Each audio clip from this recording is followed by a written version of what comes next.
நன்றி. மாண்புமிகு உறுப்பினர் டாக்டர் சதம் திருமலைக்குமார் அவர்கள்.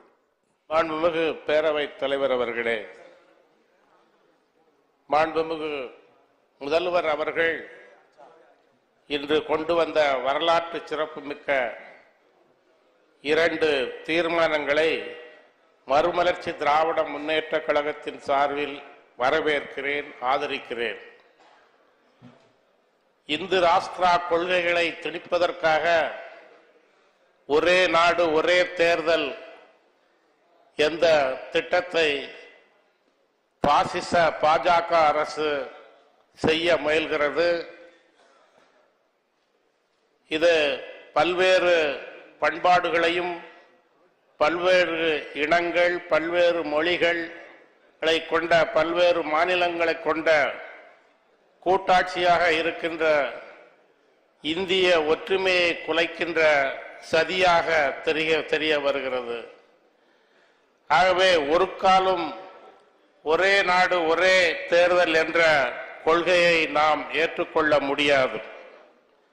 2017 நிதி ஆயோக் இதற்கு ஒரு செயல் வடிவம் கொடுத்தது. 2018 சட்ட ஆணையம், நீங்கள் மத்திய சட்ட ஆணையம் ஒரு சட்ட முன்வடிவு கொண்டு வாருங்கள் என்று சொல்லியது.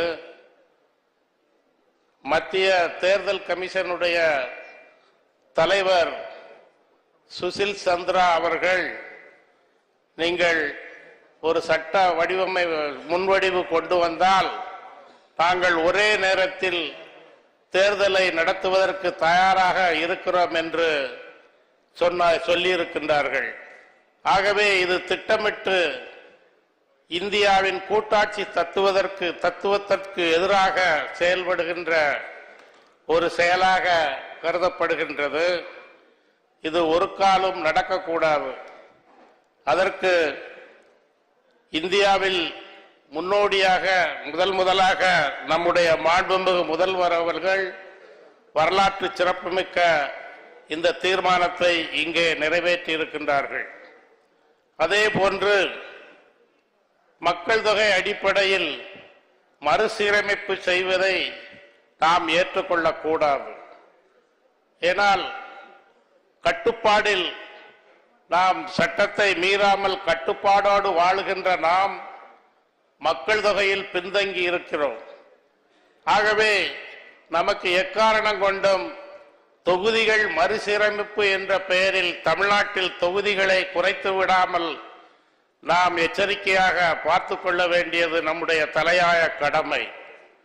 அதற்காக மாண்புமிகு முதல்வர் கொண்டு வந்த அந்த தனி தீர்மானத்தை, இந்த வரலாற்று சிறப்புமிக்க 2 தீர்மானங்களையும், அதே மாதிரி ஒரே நாடு ஒரே மதம் ஒரே தேர்தல் ஒரே குடும்ப அட்டை ஒரே மதம் என்று சொல்லக்கூடியதை நாம் எக்காலத்திலும் ஏற்றுக்கொள்ள முடியாது.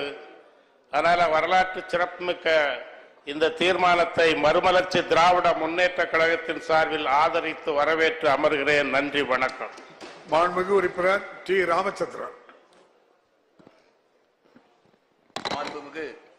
மாண்புமிகு பேரவைத் தலைவர் அவர்களே,